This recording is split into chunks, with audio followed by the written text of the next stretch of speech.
ভারতের মুকেশ আম্বানির স্ত্রী নীতা আম্বানি সে এক বোতল পানি খেয়েছে যার দাম $60,000 অর্থাৎ $60,000। পানির বোতলের দাম আপনি কল্পনা করতে পারেন? নীতা আম্বানিকে প্রশ্ন করা হয়েছে যে আপনি $60,000 দিয়ে মাত্র এক বোতল পানি খেলেন, এর কারণ কি, এর বিশেষত্বটা কি আছে? তখন তিনি বলছেন যে এটার মধ্যে আছে অ্যান্টি এজিং, অর্থাৎ এমন একটা পদার্থ যেটা খেলে পরে মানুষ আজীবন যৌবন থাকে, অর্থাৎ শরীরের মধ্যে যে চামড়া আছে সেই চামড়া ভাঁজ পড়ে যায় না। তিনি বলছেন যে অ্যান্টি এজিং এর কারণে আমি এক বোতল পানি খেয়েছি, এবং সেই এক বোতল ওয়াটার হচ্ছে সেটাকে বলা হয় গোল্ড ওয়াটার, অর্থাৎ স্বর্ণ দিয়ে যে পানিটাকে তৈরি করা হয়, এবং স্বর্ণ এবং পানি মিশ্রিত এই দুইটা জিনিস একসাথে করে সেটাকে বলে যে গোল্ড ওয়াটার। সেই পানি তিনি খেয়েছেন $60,000 দিয়ে। আপনি কল্পনা করতে পারেন যে তার এক বোতল পানির দাম $60,000? আমার আর আপনার জীবনে সারা জীবন চলতে কত কোটি টাকার প্রয়োজন পড়ে? আর তো তিনি অ্যান্টি এজিং, শরীরের চামড়া যাতে ভাঁজ পড়ে না যায়, চোখ যাতে কুচকে না যায়,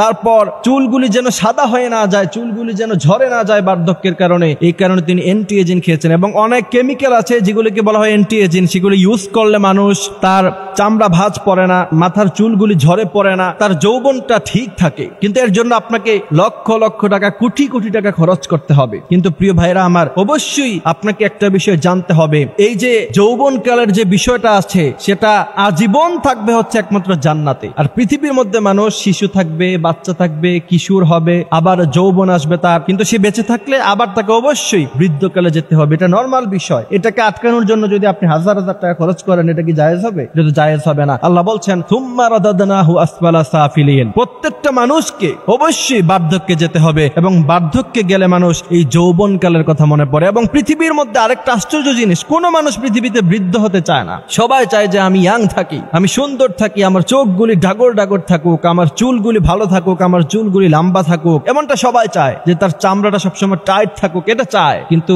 এটা চাইলেও মানুষ আজীবন এটাকে ধরে রাখতে পারে না। সময়ের পরিবর্তনের সাথে সাথে মানুষ তার নিজেকেও পরিবর্তন করতে বাধ্য হয়। এক সময় কিশোর ছিল, দেখতে তাকালে তার অনেক সুন্দর লাগতো, কিন্তু এখন বয়স হয়ে গিয়েছে, তাকালে আর ভালো লাগে না। এমন অবস্থা অবশ্যই আপনাকে বুঝতে হবে, আপনি যদি চির আজীবন যদি যৌবনকাল পেতে চান, অবশ্যই আপনাকে জান্নাতে যেতে হবে। জান্নাতে রাসূল বলছেন মানুষের বয়স হবে 33 বছর, এর চেয়ে বেশি বার্ধক্য জান্নাতে আর কেউ হবে না। সুতরাং আজীবন যদি আপনি যুবক থাকতে চান, যুবতী থাকতে চান, অবশ্যই আপনাকে জান্নাতের পথে হাঁটতে হবে। আল্লাহ সুবহানাহু ওয়া তাআলা আমাদেরকে এই কথাগুলি বোঝার, মানার তৌফিক দান করুক। আমিন।